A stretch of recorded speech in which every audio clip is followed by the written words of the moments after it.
শরীফ ওসমান হাদির উপর যে হামলাটা হয়েছিল ন্যাক্কারজনক, যে গতকালকে দুপুরের দিকে যে হামলাটা হয়েছে, সেই হামলা সর্বশেষ আপডেট অনুযায়ী আমরা পুলিশের কাছ থেকে জানতে পেরেছি যে হামলাকারী শনাক্ত হয়ে গেছে ইতিমধ্যেই। আর শনাক্ত হওয়াটাই স্বাভাবিক, কারণ অনেকগুলো সিসিটিভি ক্যামেরা ইতিমধ্যে ধরা পড়েছে। এবং এই যে যে লোক যে খুনি হত্যা করেছে তার নাম জানা যাচ্ছে যে ফয়সাল, ফয়সাল মাসুদ নাকি এক নাম, ছাত্রলীগের নেতা।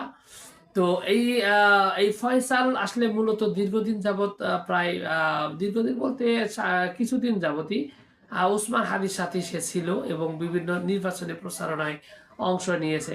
তবে দুর্ভাগ্যের জায়গাটা হলো যে এই যে খুনি ফয়সাল, সে 2024 সালের নভেম্বর মাসে কিন্তু দুইটি পিস্তল এবং ম্যাগাজিন সহকারে আটক হয়েছিল 17 লক্ষ টাকা লুটপাট করার ঘটনা। এটা হচ্ছে আপনার মোহাম্মদপুরের আদাবরে এই লুটপাট করতে গিয়ে, ছিনতাই করতে গিয়ে আটক হয়েছিল এই খুনি।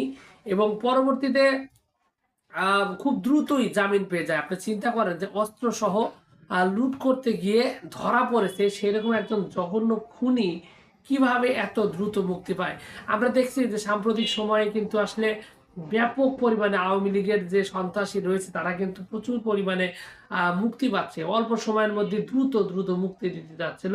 এবং এখানে আসলে প্রশ্নটা আসলে নানানভাবে আইনমন্ত্রীর দিকে আসে, কারণ আইনমন্ত্রী আসলে উনি কি করতেছেন, ওনার আসলে কোনো সফলতা নাই। আমি মনে করি যে এই ইন্টেরিয়াম সরকারের মধ্যে সবচাইতে ভোগাস মার্কা ব্যর্থ।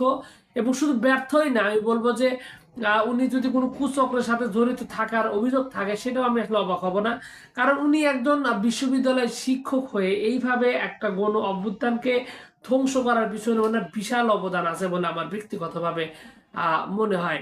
তবে এখানে একটা বিষয় স্পষ্ট যে আসলে এই আসিফ নজরুলের যে এই যে ওনার যে বিচারিক মন্ত্রণালয়, আইন মন্ত্রণালয়, এই মন্ত্রণালয়টা চরম একটা ব্যর্থতার পরিচয় দিয়েছে, যার কারণে এই আজকে আমরা ওসমান হাদিকে হারাতে যাচ্ছি বা হারানোর মতো একটা অবস্থায়। যদিও সর্বশেষ খবর আমরা যতটুকু পেয়েছি যে তার ভালো দিকে যাচ্ছে বা বেশ খানিকটা ভালো আছে, এরকম কিছু আমরা কিন্তু শুনতে পাচ্ছি। যদিও এটার বাস্তবতা সত্যতা কতটুকু এটা সময় বলে দিবে।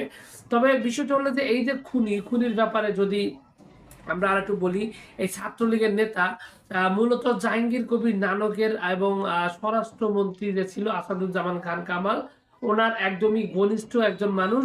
এবং এই ব্যাপারে অনেকগুলো প্রমাণ পাওয়া গেছে এবং বলা চলে একজন ভালো রকমের ক্রিমিনাল হলো এই ফয়সাল। এবং আরেকটা বিষয়টা হলো যে এই কিন্তু আওয়ামী লীগ যখন সরকার ক্ষমতায় ছিল, এই আওয়ামী লীগ সরকার ক্ষমতায় থাকাকালীন অবস্থায় উনি 3 কোটি টাকা সরকার থেকে অনুদান নিয়েছিল একটা গেম ডেভেলপ করার জন্য। গেমটা ছিল কি ব্যাটেল অফ 71 ব্যাটল নামক একটা গেম ডেভেলপ করার জন্য আওয়ামী লীগ সরকারের কাছ থেকে কিন্তু সে টাকা নিয়েছিল। তো এখানে আসলে সবকিছু সুস্পষ্টভাবে বোঝা যাচ্ছে, যেখানে বাংলাদেশের যে এই যে পালাতক হাসিনা, খুনি স্বৈরাচার হাসিনা, সে আমাদের দেশে এখনো চাচ্ছে বিভিন্নভাবে বিশৃঙ্খলা তৈরি করতে। এবং এই যে টার্গেট কিলিং, এটা কিন্তু ইতিমধ্যেই চলে আসছে। টার্গেট কিলিং এর মাধ্যমে বিভিন্নভাবে হত্যা করতে, বিপ্লবীদের হত্যা করতে আমরা দেখতে পাচ্ছি যে এই যে ওসমান হাদির উপর হামলা করা হয়েছে, আমরা এমনটা শুনতে পাচ্ছি, সোশ্যাল মিডিয়ায় শুনতে পাচ্ছি যে হাসনাত আব্দুল্লাহ, সারজিজ আলম বা এই যে যারা আন্দোলনের মেইন যারা আছেন বা বিশেষ করে টক শোতে কথা বলেন, তাদেরকে আরো বেশি পরিমাণে মানে এটা একটু জুম করেন, এটা আসলে খুবই মানে আতঙ্কজনক একটা ব্যাপার। আরেকটা বিষয় একটু হলো জুম যারা করেন, আমরা বিশেষ সবাই নিব করে ফটোসটা। বিএনপি এবং জামায়াত একটু জুম করেন। বা এনসিপি যারা রাজনীতি করে, নাম্বার স্যার একটু করতে হবে, এটা কোন মডেলের ভাই? যে ওসমান হাদি যেরকম তার কাছে ক্লোজ ডোরে তাকে কিন্তু মিটিং করতে দেখেছি।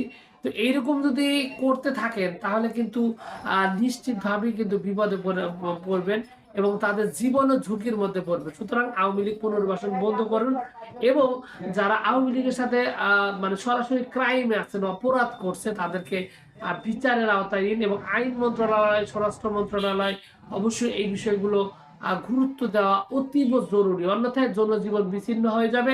এবং নির্বাচন চলে আসতেছে, নির্বাচনে কিন্তু ঠিকঠাক মতো হবে না, এরকমই একটা আভাস কিন্তু আমরা পাচ্ছি।